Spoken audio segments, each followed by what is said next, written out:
emprendedor, él es gerente general y director de la Clínica del Sur, así como otros emprendimientos. Lo siento mucho. Hemos hablado de la Clínica del Sur últimamente que se me quedó en la cabeza. Bueno, él es director de la clínica alemana, sabemos que esta es una tradicional clínica súper prestigiosa. Además de ser emprendedor, él tiene muchos otros emprendimientos. Cuéntanos un poquito, querido Luis, acerca de todo esto. Bueno, básicamente, bueno, soy médico, me gradué aquí en la ciudad de La Paz, me he ido a hacer la especialidad a la Católica de Chile, soy ginecólogo obstetra, y después he hecho varios posgrados, obviamente la subespecialidad de reproducción humana en España, en Valencia fundamentalmente, y eso justamente es lo que me sirve para hacer el centro de fertilidad aquí en La Paz, que se llama Fertivida. Después he hecho otros posgrados justamente de gestión de hospitales, de gestión de servicios de salud en el INCAE y también en la Universidad de Georgetown. Y bueno, otros cursos, digamos, y otros posgrados como de alta gerencia también en la Universidad de Valencia.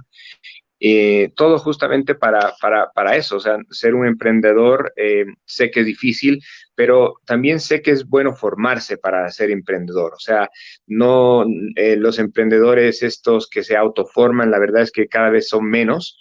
Y así debería ser. En el fondo, necesitamos una base formativa para lograr que las empresas o las pequeñas empresas, medianas empresas, surjan de una manera más ordenada, más organizada y cumpliendo objetivos y cumpliendo metas, que es lo más importante, ¿no es cierto? Y no nos agarre desprevenidos, que ninguna crisis, que tengamos una visión de futuro, que tengamos una visión de presente también, ¿no es cierto? Y obviamente un background, que es justamente el pasado, que nos lleva a tener la idea futura del nuevo negocio que vamos a emprender. Eh, mi labor básicamente es médica, ¿no es cierto? Soy ginecólogo y tengo la empresa esta que es la Fertivida, que es una empresa de reproducción humana, es un laboratorio de reproducción humana. Tenemos otro tipo de emprendimientos, te había comentado la escuela de fútbol, también la escuela de fútbol Cracks, es otro emprendimiento el cual justamente en esta coyuntura está un poco, ¿no es cierto?, cayendo y en el fondo no queremos que esto suceda y estamos tratando de levantar algunas clases o algunas prácticas vía internet, vía las redes, justamente para que los chicos que están dentro de la escuela sigan haciendo ejercicios, no pierdan el nivel físico que tenían, ¿no es cierto? Y eventualmente también básicamente es para distraerlos un poco, ¿no? O sea, nuestro fin de la escuela de fútbol es distracción, sacar buenos ciudadanos, pero también alguno que otro buen futbolista. Después tenemos otros emprendimientos, ¿no es cierto? Emprendimientos gastronómicos. Con mi pareja tenemos emprendimientos de gastronómicos, ¿no es cierto? Un restaurante que, bueno, en este momento justamente también está parado, ¿no? O sea, es un tema de Pero que como todos los lastimosamente nos ha tocado vivir emprendedores este y momento empresarios, tan importante en nuestra vida, en nuestra era, diría yo, que, bueno, han tambaleado grandes potencias del mundo y probablemente esto dure mucho más, ¿no? Mucho más desde el así es, punto de estoy de vista acuerdo y médico. justo para eso voy a tocar el tema. La charla de hoy es el manejo de la salud pública y su efecto en nuestra... vamos al inicio, querido Luis. ¿Cuál es la teoría acerca del origen del virus? ¿Qué es la que tú más aceptas? ¿Esto es un virus de laboratorio? Mira, soy escéptico de pensar que sea un virus de laboratorio. La verdad es que si pensamos así, estamos pensando en malicia y estamos pensando en maldad y la verdad es que no debería ser así este mundo. O sea, me niego a pensar que es un virus fabricado justamente para hacer una guerra de este tipo biológica. Más bien yo creo que es justamente el tema del reservorio animal, ¿no es cierto? Algunos animales que sí son un reservorio para este tipo de virus y que cuando esté en contacto con el humano obviamente puede ser transmitido, ¿no es cierto? Eso es lo que, lo que pienso que es lo más, bueno, lo más aceptable dentro de una sociedad de personas humanas que no se quieren hacer daño, ¿no es cierto? Claro, entendiendo. Entendiendo entonces que esa es tu posición, ¿cuáles son todos los errores o aciertos que han habido a la hora de enfrentar la pandemia o el inicio o el brote de la enfermedad en su momento? Mira, yo pienso que han habido más aciertos que errores. Sin embargo, uno de los que yo pienso que ha sido como el gatillante de esta pandemia es la no comunicación de China en su momento de que esto estaba sucediendo en esa ciudad, ¿no es cierto?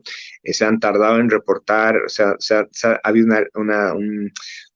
si se hubiera encapsulado Juan en ese momento, probablemente esta expansión no hubiera sido mundial, ¿no es cierto? Entonces, el tema va por ahí, ¿no? Va porque ese yo pienso que es el error más importante. Después, claro, a todos los países del mundo nos han sorprendido, todos muchos de los países han sido, han querido, no han querido, digamos, suspender sus actividades ni hacer bloqueos de este tipo como el que estamos ahora viviendo en todo el mundo.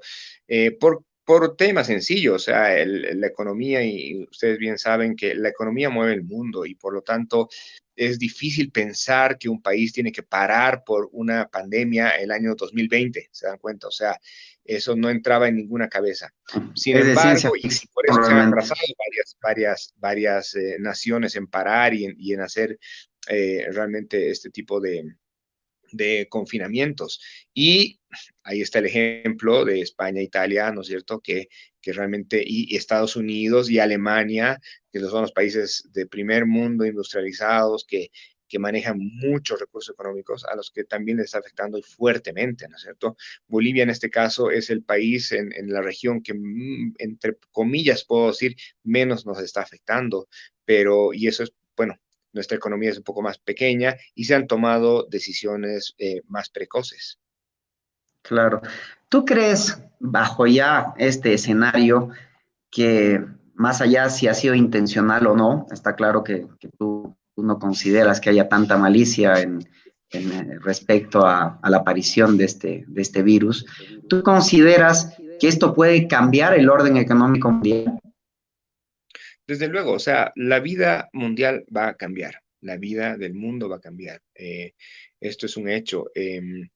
Ya no vamos a ser los mismos de antes. Va a ocurrir una situación antes del virus y una situación después del virus. Nos hemos dado cuenta que las medidas de higiene no solamente reducen el riesgo de contagiarse coronavirus, sino también otro tipo de enfermedades. Y de hecho, eso se está viendo en las estadísticas. Este par de meses ha reducido fundamentalmente las diarreas en nuestro país, han reducido las otras tipos de enfermedades, infecciones respiratorias agudas, ¿no es cierto? La influenza, incluso el H1N1, ¿no es cierto? Han reducido drásticamente su incidencia y es justamente porque el aseo, el cuidado, el contagio está siendo más controlado. O sea, es un efecto muy interesante de analizar y eso, claro, eso tiene que perdurar. La idea es que el aseo, la limpieza, el mismo hecho a ver, nosotros cuando uno estaba resfriado, ay, estoy resfriado, de lejitos nomás decíamos, ¿no es cierto? Pero igual estamos en la reunión, igual estamos compartiendo, igual estamos tomando, igual estamos comiendo junto a esa persona. Y después, al día siguiente o a los 5 días, 3 o 4 de esa reunión también estaban resfriados, ¿no es cierto? Afortunadamente Claro. el resfrío, claro, lo pasamos en 5 días, 7 días, ya nos curamos, ¿no es cierto? Sin embargo, Definitivamente los hábitos y eso la va a cambiar mentalidad también. van a cambiar, sí, en eso estoy Ahora, totalmente de acuerdo. para que nosotros de la noche a la mañana, el mundo, cuando digo nosotros me refiero ya al mundo, de la noche a la mañana volvamos a ser lo que éramos, no va a suceder. Esto es una cuestión en fases, ¿no es cierto? Estamos viviendo recién la primera fase, esto lo podemos dividir hasta en 4 fases según, ¿no?, el reporte de la Universidad de Johns Hopkins de Estados Unidos. La segunda fase es buscar realmente un buen tratamiento y masificar el diagnóstico. Eso es lo que nos está faltando un poquito ya con los aparatos nuevos que ha traído el Estado. Yo pienso que se va a masificar el diagnóstico. Eh, la fase pero la fase 1 todavía no ha terminado, o sea, todavía no estamos en la meseta, todavía no se han reducido. Esa es era una de mis preguntas realmente, creo, Luis. ¿En qué fase estamos realmente? Porque la verdad, han aparecido muchísimos casos o muchísimas muestras que denota que o el nivel de, de mortalidad es muy alto en nuestro país, o es que realmente estamos más contagiados de lo que pensamos. ¿Qué opina? ¿Cuál es tu opinión al respecto? Eh, la opinión es la siguiente. A ver, en cuanto a mortalidad, yo pienso que deberíamos todavía esperar a ver qué en un tiempo más, porque en el fondo, si analizamos los pacientes y la mayor cantidad de pacientes que han fallecido en este tiempo, son pacientes encima de los 60, 70 años, que probablemente tenían una comorbilidad mucho más grande. Entonces, que en España y en Italia, donde se ha muerto gran cantidad de gente, efectivamente la mayor cantidad de gente también es de esa misma edad, y hay un porcentaje también considerable que es ¿cómo te puedo decir? De entre 30 y 50 años, y hay otro porcentaje también de entre los 12 años y los 40 años, ¿no es cierto? Entonces, para tomar una decisión y para tomar no más que decisión, para tomar un criterio de lo que está pasando, es que nos falta un poquito más de números, ¿no es cierto?, para empezar a analizar cuál es el tema. Pero también es algo que podríamos decir de manera tal vez aislada, que yo creo básicamente es que nos hemos tardado un poco en que entren en ventilación mecánica, ¿no es cierto? En que entren a una, no sé si es por acceso o es por una retardación en llegar a un ventilador mecánico, ¿no es cierto? Por el momento, por eso digo, o sea, hay que esperar un número más grande para poder analizar qué es lo que realmente está pasando en este país. Una pregunta en específico, y esto va básicamente a las personas que viven en altura. He notado que en algún momento de la crisis sanitaria había hasta un 25% de nivel de mortalidad y ese porcentaje lo daba además La Paz. ¿Hay hay alguna relación con esa mortalidad más alta y los efectos de la altura? Probablemente hay una predisposición, probablemente hay varias hipótesis que se pueden manejar. Una, la predisposición, otra puede ser que justamente el nivel ventilatorio está reducido en la altura, ¿no es cierto?, por la oxigenación. Y como te digo, puede ser simplemente que llegaron más tarde a un ventilador mecánico. Entonces, no creo que se puedan tomar conclusiones creo que son 10 pacientes fallecidos, ¿no? Entonces, no creo que todavía se puede tomar una conclusión científica al respecto. Todos los médicos con los que trabajamos, terapeutas intensivos y todos los que trabajan en la clínica, están analizando, obviamente, pero claro, la respuesta de ellos es justamente que no existe hasta ahora para tomar una decisión, un gran número de pacientes. Entonces, se necesita un número de pacientes para tomar una evaluación y ver realmente cuáles son los factores y poder determinar cuál es el factor de riesgo de que se muera más en la ciudad de La Paz. Bueno, en la altura, digamos. Bueno, entonces tú nos acabas de decir que todavía estamos en la fase 1, ¿cierto? O sea, No, no hemos... en la fase empezando. epidemiológica es la fase 3. La fase Ah, ok. epidemiológica es la fase 3. Lo que te estoy diciendo en las medidas Ok, las medidas tomadas, estamos en fase 1, pero ok. en el problema epidemiológico estamos en la fase 3. Ok. ¿No es cierto? Ya estamos Perfecto, o en sea, muchos casos, ya el contagio no es solamente el ya hay extranjero, contagios ya es local, local, claro. entre comillas, digo que un poquito ya estamos perdiendo un poco el control, porque si masificáramos las pruebas, yo creo que entraríamos y diagnosticaremos mucho más coronavirus de lo que Muchos estamos más viendo. casos, ¿no? Bueno, perfecto. Hemos visto también que en la región hay gobiernos que priorizan la pujanza económica con respecto a a la salud pública. ¿Cuánto nos puede afectar, además, teniendo en cuenta que en el vecindario tenemos a Brasil que aplica esta filosofía? Si nosotros nos encapsulamos, cumplimos con una cuarentena adecuada, está, es bien discutible si lo estamos cumpliendo bien o no. Sin embargo, tenemos a Brasil ahí que tiene otra filosofía, está llevando esto de otra manera. ¿Cuánto nos puede afectar el tener a un país tan grande como el Brasil yendo por otro lado? A ver, es muy interesante tu pregunta, pero ya no tenemos que pensar comparativamente porque si pensamos y comparamos con Chile, con Brasil, con Argentina, nuestra capacidad llega al menos del 10% que tienen ellos. ¿De acuerdo?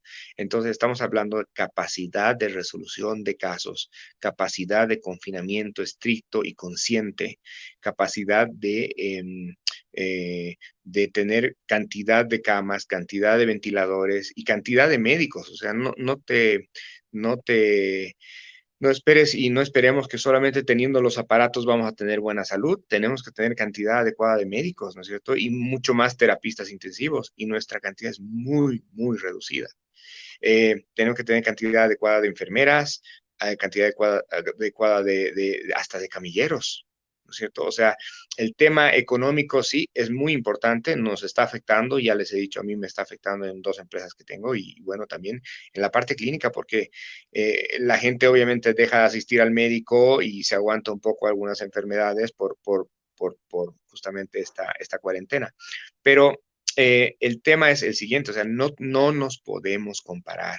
Y eso es lo que hay que saber y estar clarísimos. No tenemos la capacidad de que esta pandemia sea muy grande en este país, porque ahí vamos a tener como cuando ha rebasado España y estaban eligiendo quién vivir y quién morir, ¿se acuerdan?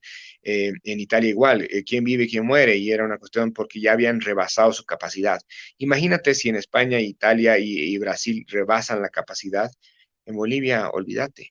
O sea, olvídate, no tenemos los recursos ni humanos, no tenemos recursos económicos y no tenemos los recursos, digamos, de infraestructura y de aparatos para poder contener una pandemia o una cuestión masiva en nuestro país. Entonces, en países pobres, lo único que te puede mejorar y reducir ese riesgo es la cuarentena. Pero claro, viene el otro lado, la parte económica. Es un problema complejo, ¿no? Ricardo, lo estás analizando, has dejado una carta a la presidenta, se está tratando de hablar, se está tratando de dar bonos, todo, pero, o sea, quiero que si esto no tiene precedentes, o sea, nadie nos puede decir, yo sé cómo se resuelve este tema, no se resuelve fácilmente, nadie tiene la verdad, nadie lo sabe, porque si mañana levantamos, el 15 de abril levantamos la cuarentena, ¿tú te imaginas lo que puede pasar? Yo no me quiero imaginar. Nos rebasan y lastimosamente vamos a caer en una crisis de seres humanos, de muertes, de fallecimientos, y eso también tiene que ver con la Entonces, economía porque es el potencial laboral. hablemos ahora de fase, entendiendo todo lo que me acabas de decir, hablemos ahora de las fases de la cuarentena, no la fase de la enfermedad. Entendemos que estamos en la tercera fase, pero la fase de la cuarentena, por lo que te entiendo, estamos en primera fase, por lo que Claro, acabas de la fase, decir. digamos, del manejo, Eso significa, del manejo, del manejo. El primer manejo es cuarentena. Y para que pasemos a otra fase, realmente tiene que haber una meseta y una reducción diaria de casos nuevos. Y ahí podemos pasar a una segunda fase, donde masifiquemos los diagnósticos, mejoremos los tratamientos y ya se pueda, digamos, mover un poco más la economía. Obviamente todo el mundo saliendo con mucha restricción, con mascarillas, con guantes, los colegios obviamente también con mucho cuidado, hay que lavar mucho, aseptizar mucho y tal. Vendría a ser una fase 2 cuando empezamos a salir un poco.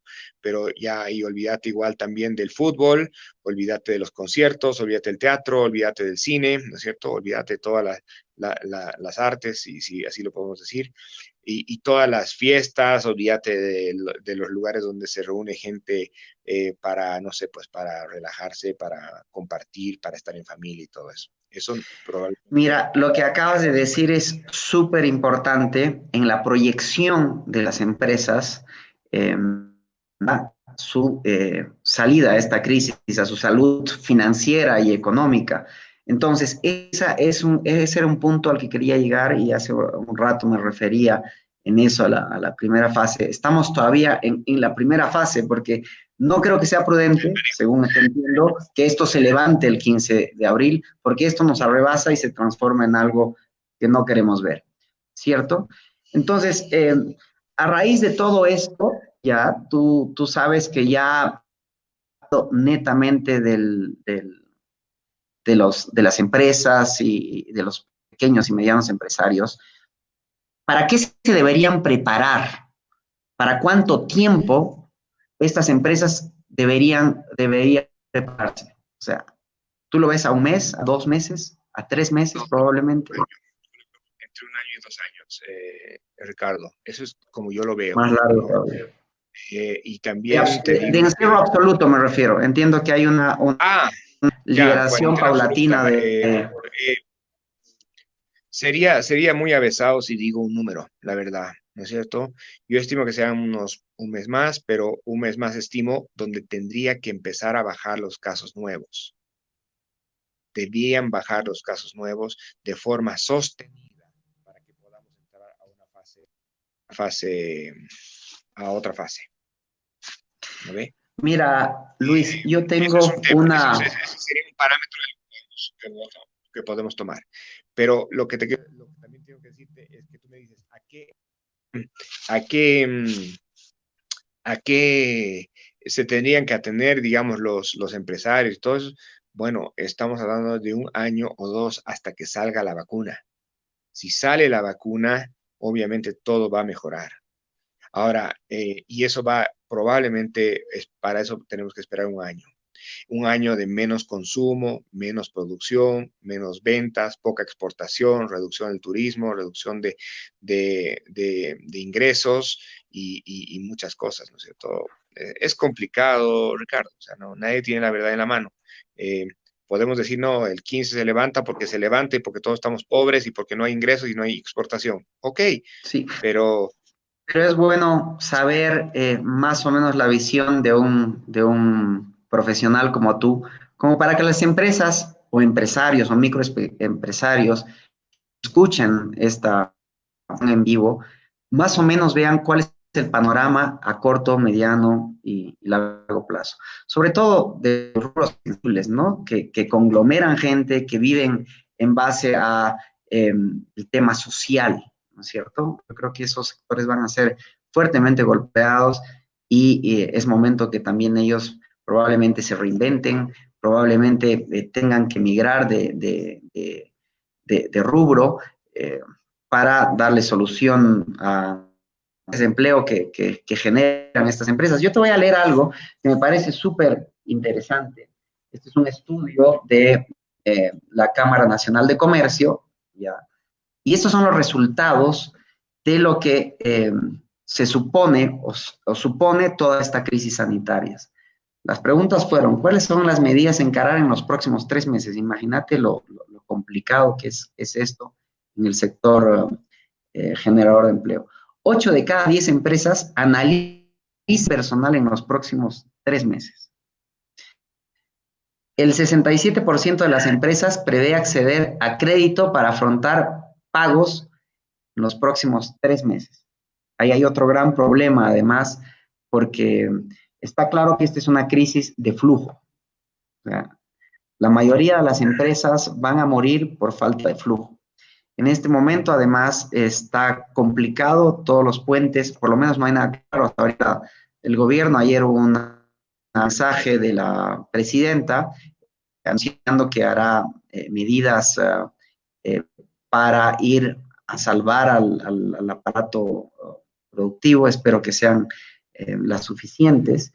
Pero estos datos son importantes. El 60% de las empresas contempla la diversificación como estrategia de competencia en los próximos 3 meses. Y ahí, eso es lo que me conecta a lo que tú acabas de decir. Entendiendo que esto a corto y mediano y largo plazo va a tener necesarias restricciones, sobre todo en rubros sensibles, creo que esa es una salida para muchas empresas en este momento. ¿Tú qué opinas? Sí y no, ¿no? Sí y no, porque claro, todo el mundo ha optado por tener plataformas en la red y justamente tratar de ofrecer servicios, ¿no es cierto? Eh, Como estaba diciendo la otra vez, el servicio de catering es uno de los servicios que catering o delivery son probablemente los que mejor van a surtir, pero igual necesitas que tus empleados estén en un lugar trabajando, ¿no es cierto?, en la cocina y saliendo a comprar insumos ¿no? O sea, para que eso funcione. Yo pienso que las plataformas de Internet no son la solución, o sea, y menos en Bolivia, donde vivimos el día a día de todo, vivimos de comprar ropa, de comer, de salir a comer, vivimos de consumo también, o sea, como todos los países del mundo, ¿no es cierto? Y eso es pues ir al mercado, ir al supermercado, tener opciones, porque ahorita no hay muchas opciones, o vas al supermercado que está cercano, pero ya no puedes ir al mercado Rodríguez porque no te alcanza, pues no hay permiso porque estamos en cuarentena y tal. Y por lo tanto, tal vez dices, ahora la economía, yo me venía a bajar, me bajo a vivir a la zona sur, obviamente sigo comprando en el mercado Rodríguez porque es más barato y en el fondo ahora no puedo, tengo que ir a comprar al supermercado, me tengo que restringir y todo eso. Las fábricas funcionan con gente produciendo, o sea, no con gente en una computadora haciendo una plataforma web. Bien, tienen que producir Totalmente de acuerdo. insumos y muchas cosas, por lo tanto no podemos restringir eso, o sea, eh, cambiar de línea de rubro no lo veo, o sea, es una solución para algunas empresas que realmente han sido muy burocráticas y es momento que dejen de ser burocráticas y se pongan una plataforma de internet y hagan home office, ¿no es cierto? Obviamente, eso lo tienen que hacer ya. Yo ya lo hubiera hecho hace 2 semanas, pero, Claro. pero, pero este país no vive de eso, o sea, vivimos del trabajo de las personas todos los días, ¿no? Gente formal, gente Precisamente informal. en base a lo que vos dices es que me he guardado el último punto de esta, Dímelo. sea el cierre del negocio en los próximos 3 meses, si las condiciones de operación no mejoran. Eso, yendo hacia atrás a nuestra charla, es complicado. O sea, veo una difícil situación, de verdad a corto, a mediano y a largo plazo también, ¿no? Este, bueno, esperamos que podamos salir de esto pronto. Imagínate el negocio inmobiliario, que aquí estaba en su auge. En el fondo estábamos un poquito en caída, efectivamente, eso dicen los números, pero todavía hay construcciones que se están haciendo grandes y varias, no solo en La Paz, en Cochabamba, en Santa Cruz, en Oruro, hay mucha construcción. O sea, eso va a caer vertiginosamente porque en el fondo nadie se va a gastar 30, 40, 50, $60,000 para comprar un nuevo departamento o eventualmente o comprar un departamento para hacer negocio, para alquilar. Eh, Sabes que nuestras relaciones internacionales también están disminuyendo porque todo el mundo se ha ido afuera, los estudiantes brasileños se han ido a Brasil, la gente que venía a trabajar de Venezuela también ya no va a venir, ¿no es cierto? Y vamos a necesitar también mano de obra eventualmente, ¿no es cierto? Hay universidades que vivían de los extranjeros y de educación para extranjeros. ¿Eso qué va a pasar? Hay proyectos de hospitales nuevos privados, eso también se puede parar. O sea, no es, esto nos va a afectar a todos. Uno escuchaba a alguien decir, no, pero los médicos siguen trabajando. No, un ratito. Los médicos de emergencia siguen trabajando, pero la consulta diaria y los pacientes diarios de operaciones o sea, una operación de cadera la vamos a dejar para después de esa pandemia, es lo que están diciendo. Una operación de una catarata del ojo también la van a dejar para después de la pandemia. Es lógico, ¿no? Es lógico pensar así, pero también disminuye ese servicio, ¿no es cierto? Disminuye. Muchos médicos que me han dicho, Doc, los cirujanos plásticos, imagínate, que tenían obviamente una industria, que tenían un negocio, una pyme o incluso una mediana empresa ya un poco más grande incluso, no, pues ya no operan, ¿no es cierto?, ninguna cirugía plástica ni nada, o sea, está afectando a todos los servicios.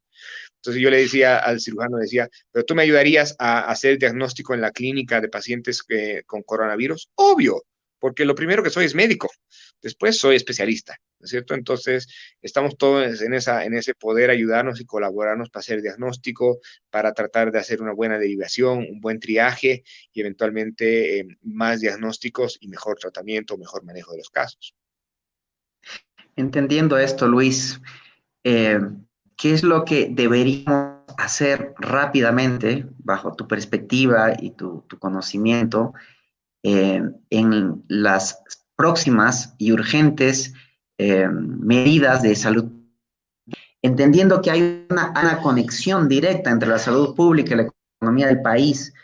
¿Hacia dónde deberíamos ir como para que una y otra se encuentren y logremos algo menos trágico, si lo tengo que decir de alguna manera?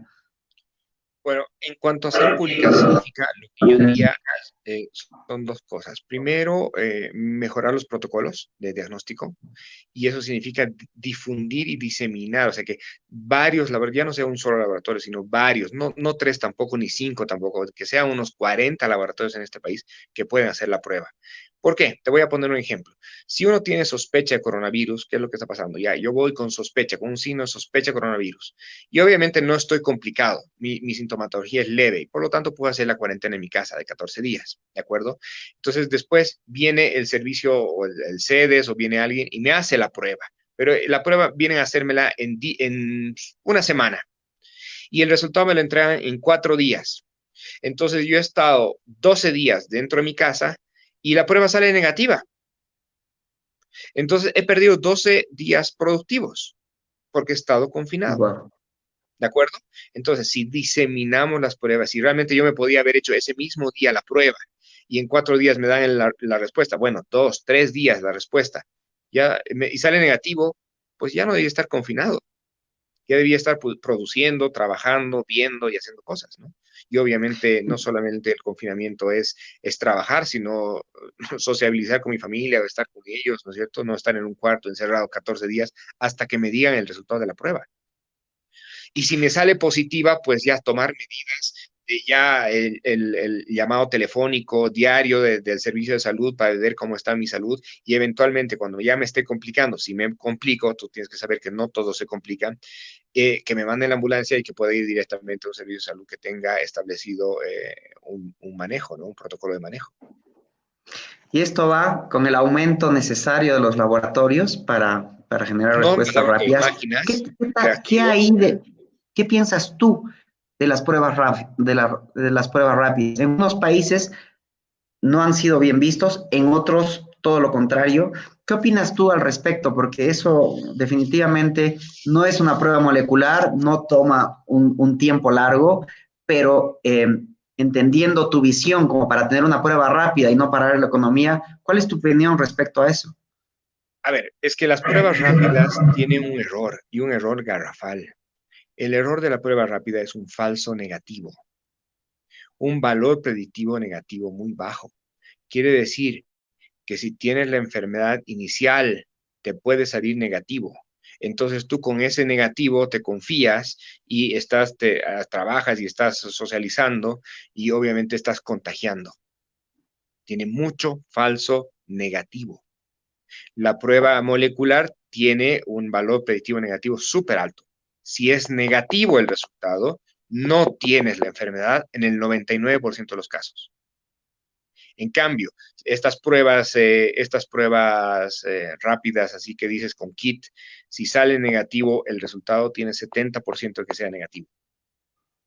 Entonces tienes un Es tan tercio alto de el que sea porcentaje, he positivo y estado continúa. analizando esa situación y hay los que dicen que tiene un porcentaje bajo, hay otras firmas y empresas más fiables, inclusive algunas tienen FDA y hasta OMS.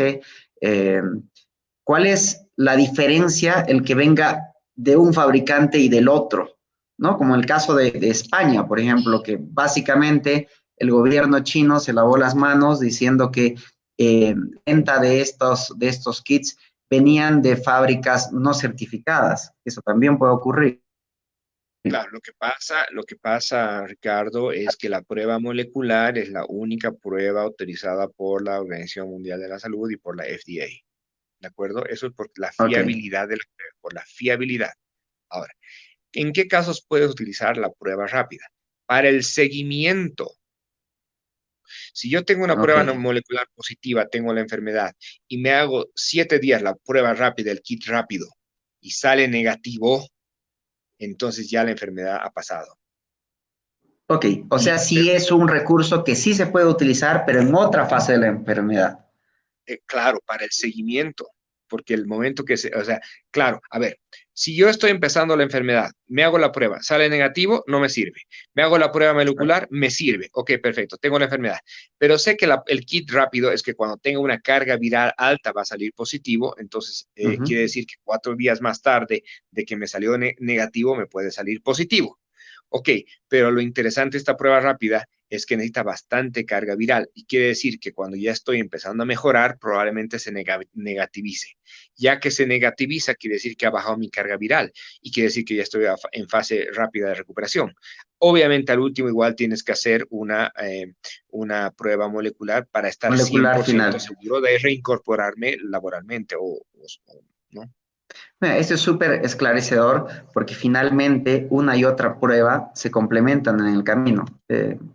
Gracias por Sí, hay sacarme que esa saber duda. usarlas, pero no hay que confiar porque las pruebas de kit no son fiables. Ok, Valor, vamos con otra pregunta y una pregunta súper importante.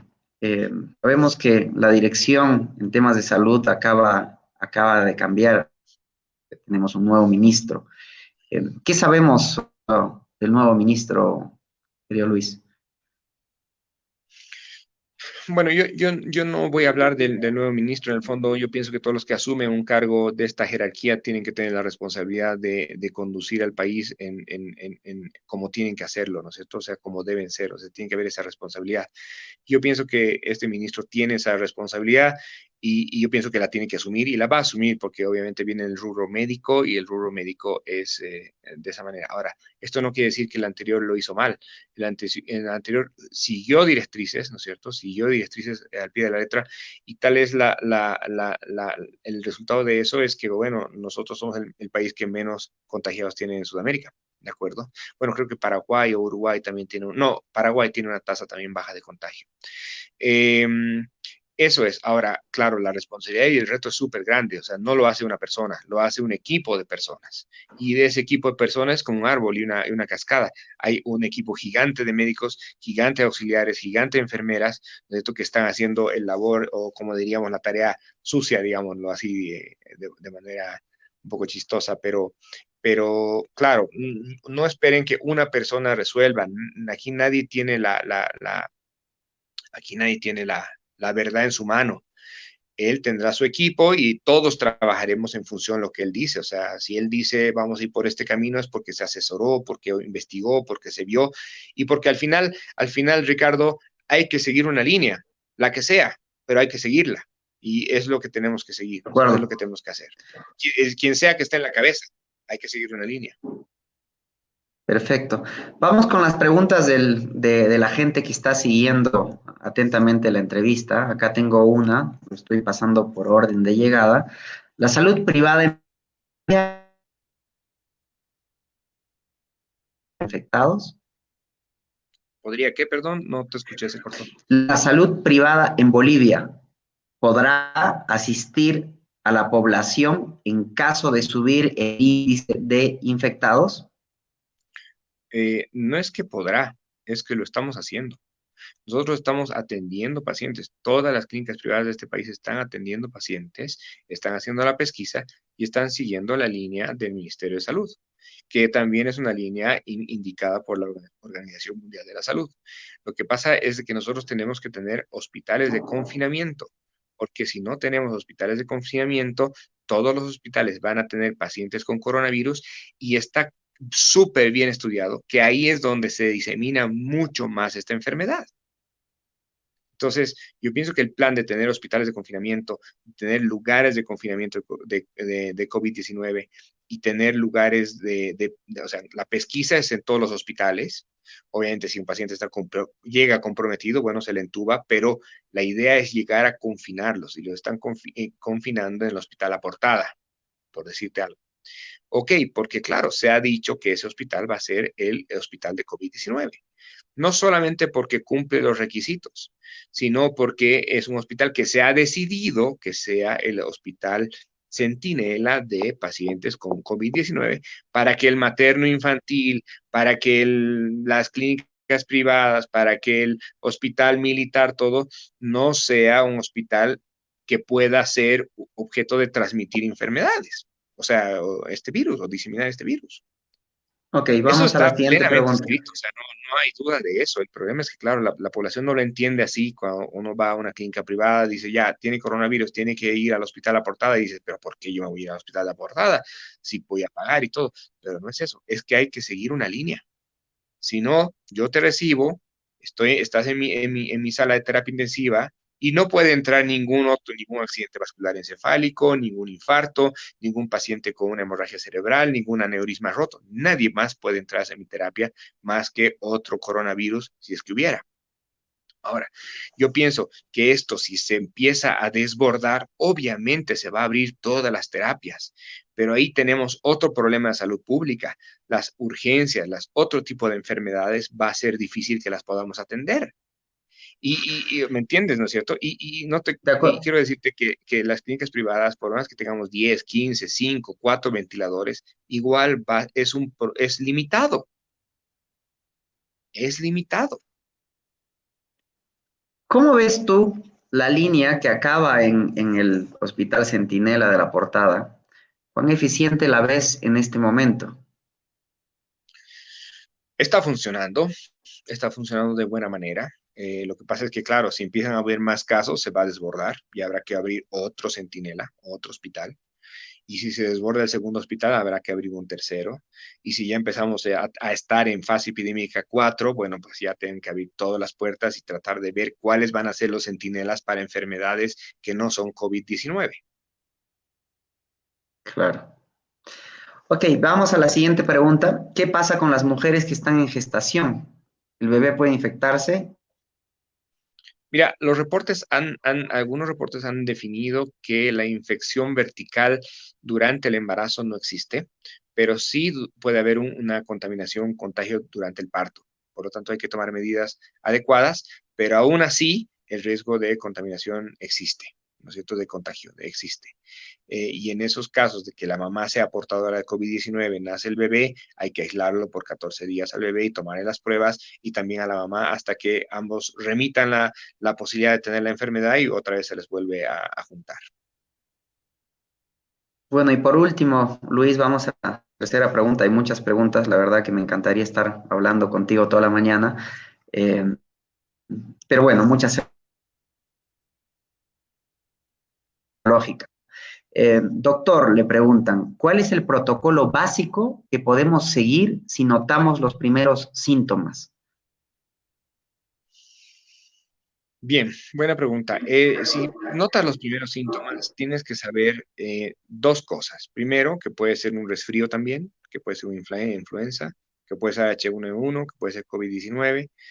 Entonces, la idea es justamente que te quedes en tu casa, que te aísles voluntariamente, que llames al CEDES para que te tomen la muestra y si en 2, 3 días no toman la muestra, obviamente sería bueno que te hagas tú la muestra de forma privada. Ya se han abierto algunos laboratorios que sí lo pueden hacer y ¿Se esperes pueden el resultado. mencionar esos laboratorios? Porque la verdad que la información en este momento es vital. Creo que hay un laboratorio, lo que pasa es que la información que tengo es que lo hace INLASA, Labogen, un laboratorio que es Labogen, y un laboratorio que es Plexus. Esos son los que están autorizados y que pueden hacerse de forma privada. Ahora bien, no son exámenes baratos, ¿no? O sea, tampoco son baratos. Son exámenes ¿En cuánto costosos. oscila una prueba de estas? Yo te diría que el promedio está entre 800 y 1100 bolivianos. Wow, es complicado para muchos sectores, ¿no? Y bueno, hay una diversidad de tu capacidad económica, pero creo que la mayoría está en los 1.100 bolivianos de una prueba fácilmente. Bueno, querido Luis, ha sido una charla súper interesante. Me quedo con todo el pantallazo de lo que está pasando en nuestro país más claro. Y además, espero que, y esta era una de las razones por la que era muy importante tu opinión, tu punto de vista, me imagino que muchos emprendedores y muchas empresas están tomando y pensando bien qué acciones tienen para reinventarse, para mejorar su propio negocio, pensando en que esto va a ser algo de solución compleja y larga. Muchísimas gracias, Luis. Hasta nuestro próximo encuentro. Gracias a ti, Ricardo. Bueno, decirle un poquito a la comunidad que nos está viendo, es que esto va a ser gradual, por lo tanto, si estamos pensando en un negocio a corto plazo, yo pienso que no es lo ideal. Negocios a mediano y a largo plazo sí pueden funcionar, por lo tanto, eh, hay que pensar en eso si es que vamos a hacer alguna empresa o estamos en un emprendimiento, ¿no es cierto? En las plataformas y hacer todo vía internet no es la solución. Comemos, vestimos, ¿no es cierto? Y disfrutamos y todo. Y eso no nos puede dar al 100% una plataforma de internet. Yo espero que las medidas próximas sean buenas y beneficiosas para todos. Eh, Algunos van a sufrir más, ya hemos dicho, o sea, el turismo yo pienso que no es que va a morir, pero el turismo va a ser el más afectado en todo esto, ¿no? El intercambio de cosas de países entre países, ¿no es cierto? Eso va a ser complicado. Y nada, bueno, auguro para un futuro mediano, un año, ojalá, si sale a la luz la vacuna, la verdad, eso sí que va a ser probablemente un Nobel, ¿no? Nobel de Medicina, la vacuna del COVID-19, porque eso va a resolver nuestro Seguro ser un Nobel. económico. Muchísimas gracias, Luis. Realmente un placer hablar contigo. Encantado, Ricardo. Un abrazo. Igualmente. Bueno, señores, hemos concluido una nueva entrevista con gente con coraje, gente que está comprometida con el emprendimiento, con salir adelante, con esto que ahora es de interés general, ¿no? La salud pública en el país. Muchísimas gracias y espero verlos pronto en nuestra siguiente transmisión en vivo hoy a las 5 de la tarde. Gracias.